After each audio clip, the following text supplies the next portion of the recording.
Hello everybody. This video was entirely Andy's idea, so if you don't like it, it's his fault. Real talk for a second. When I first started doing content on this channel, I was really focused on trying to make content that was, solving specific problems and that would be super high value for any guy in Andy's audience that watched it. Because I'm not delusional enough to expect anyone who's a fan of Andy's to actually already know who I am.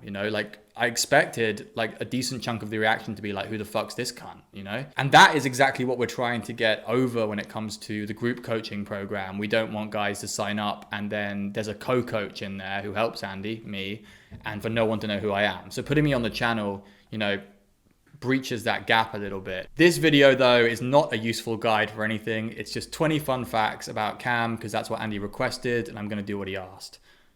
Let's get started. Fact number 1, I am not Australian and I don't live in Australia. This surprisingly comes up quite a lot when it comes to helping guys in the coaching, guys on the forums.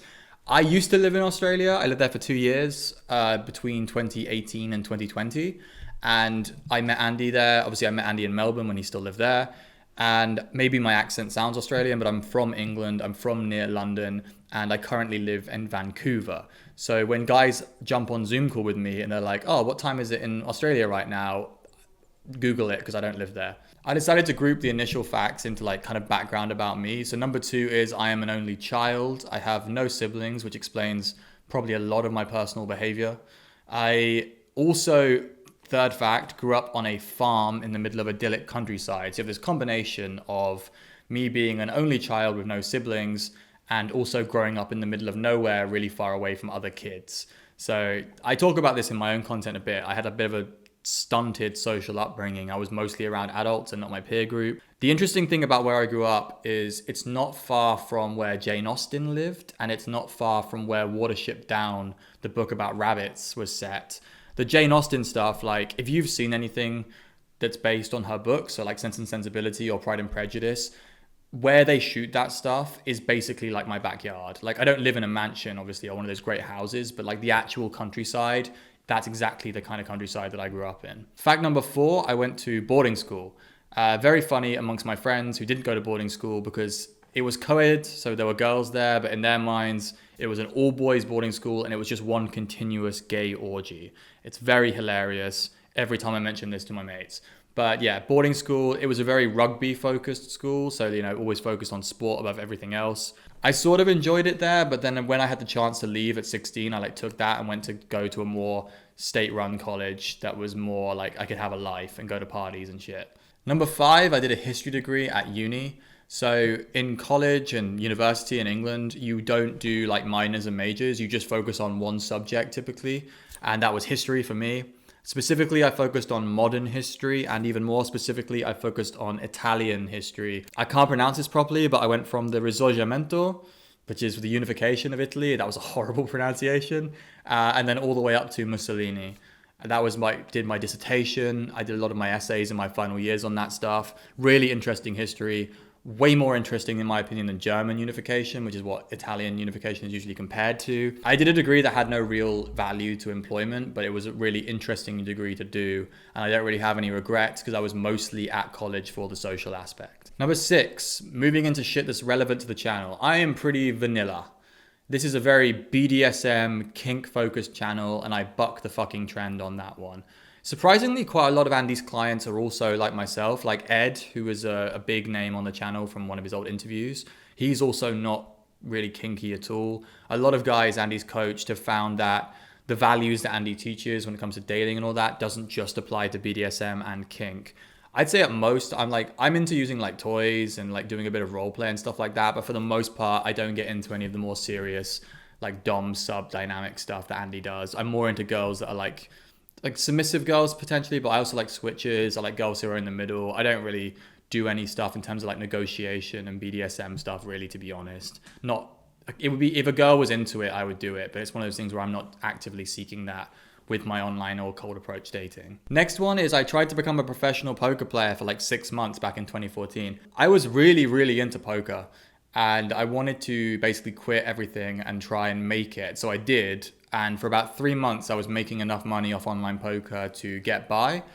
And then I just started spiraling into like tilt and downswing problems, and it just wasn't for me in the end, trying to do that. I was good enough skill level wise, and I was making decent money mostly off tournaments and sit and goes, but I just couldn't crack it in terms of making it a successful career. What's interesting about this is there are a fair few guys in the community on the forums who have been successful professional players.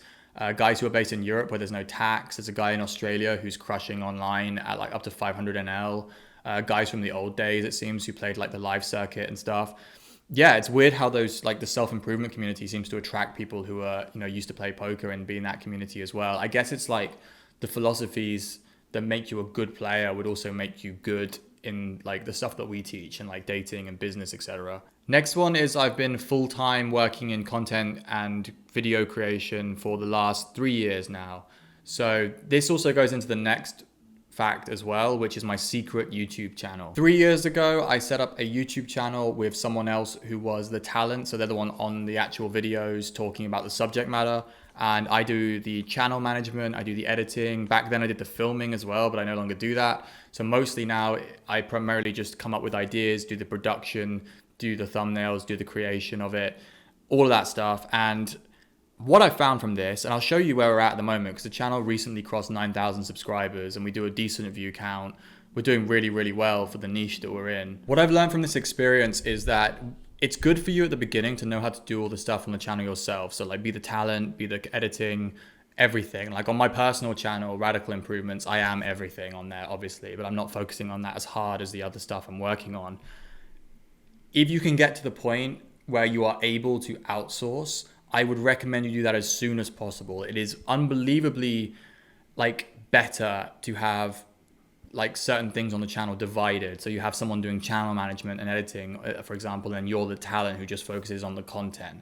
That would be almost perfect setup. So I would, if you can get it to a point where you can afford to outsource, or you team up with somebody and you do the channel together, I would recommend that way. Moving on to the next one, my personal preference for dating is through social circle. So if you look at all the way you can like get leads, so you've got cold approach, split into day game and night game. You've got online dating, and you've got social circle. There are other ways as well. I have a much higher appreciation for the girl, I guess, if I meet her through social circle stuff. Like it just feels a lot better. Typically the standard of girl is a lot higher as well. Girls that you warm approach through like connections or people that you know.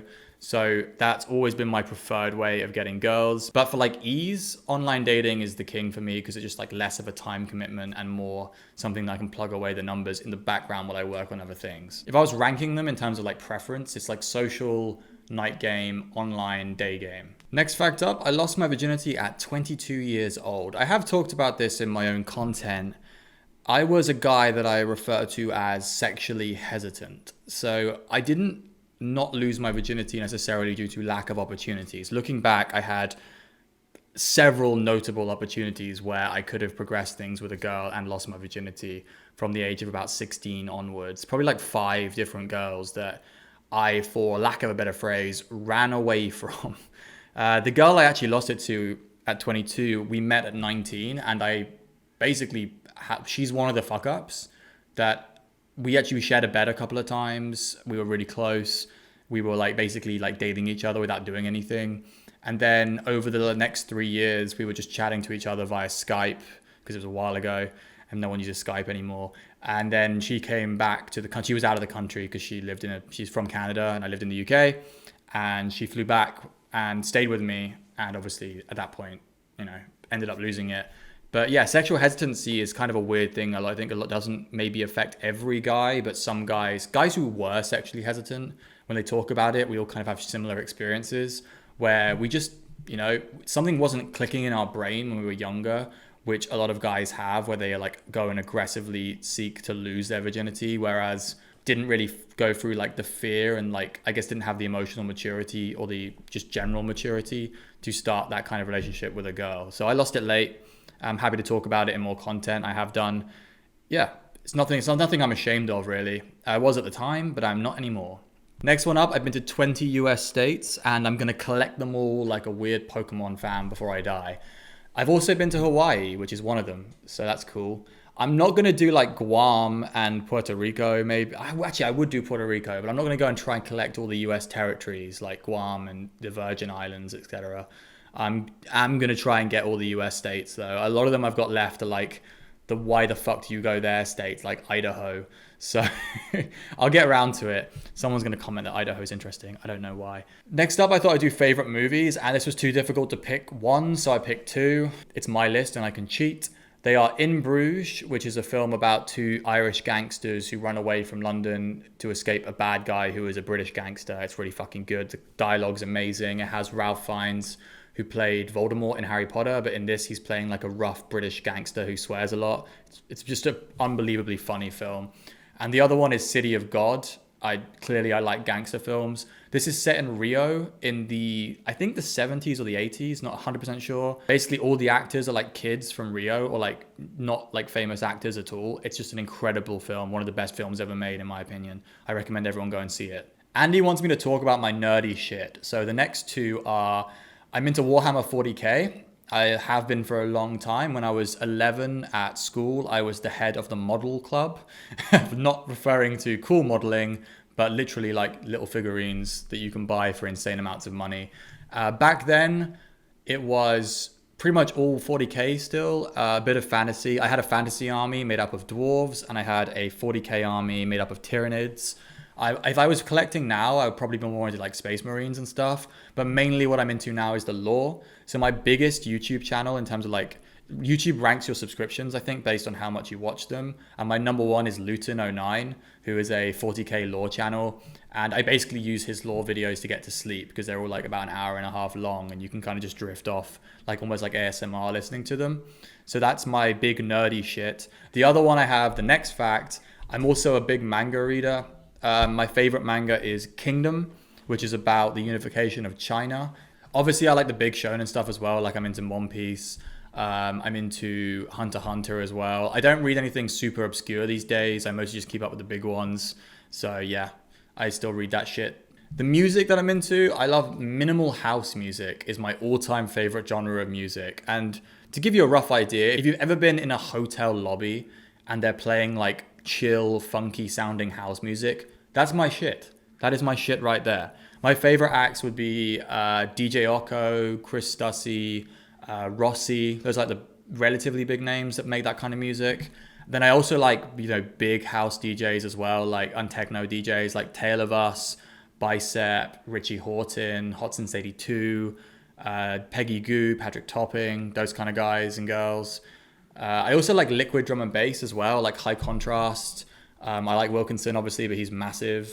Yeah, that's the sort of music that I'm into, very much like dance music. I also love walking. This is my next one. I've done videos about this. There's a really good book called The Philosophy of Walking, which basically surmises that some of the greatest philosophical minds of all time were obsessed with walking everywhere. Not saying I'm one of the greatest philosophical minds of all time, but he does make a valid point that idea generation and thinking through things are easier when you're being active. When you're going for a walk, that helps you. And that's what I do to try and break like creator block when I get it. I guess keeping with the nerd shit, favorite video game, it's going to be like a nostalgia one. It's Pokemon Colosseum for the Nintendo GameCube. I was a big Nintendo kid, and I begged my mom to get me a GameCube for my first console. And then I got Sonic Heroes and Pokemon Colosseum, and I basically didn't play anything else.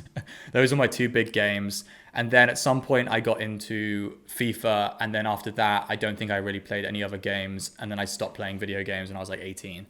So yeah, when I was a Nintendo fan, I also like Zelda obviously as well, like the classic Zelda games. I had what's it called? What was the big Zelda game on GameCube? The one where he turns into a werewolf. Andy's gonna kill me. What's it called? What's the one where he turns into a werewolf? Twilight Princess.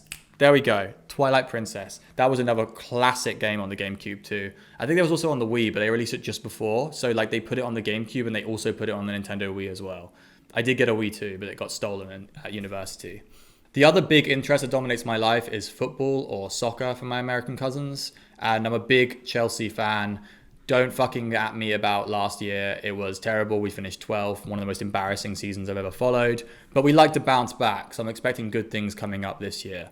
For the final fact, I thought I'd put down like what is one of my biggest goals. And you might hear me talk about this again. I am addicted to traveling and living abroad. Like I don't really want to live in the UK anymore.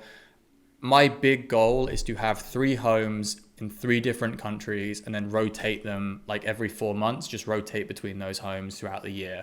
Find 3 places that I love to bits and just go back and forth. So I'm always kind of traveling and being in new places. That's like my ultimate goal when it comes to like making money or building the life that I want. It would be to have, that situation. So that's what I'm going for. And that's what everything I do in terms of working with Andy, doing content creation, all of that stuff is leading towards me being able to achieve that dream goal. Anyone who sat through all these facts, I fucking love you. Want to see you on the forums, want to see you in the coaching program.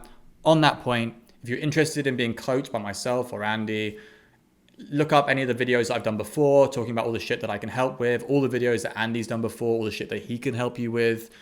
Check out the coaching page, see what we pitch to you in terms of how we can change your life. All that information is down below. Check it out. We'd love to help you. Peace.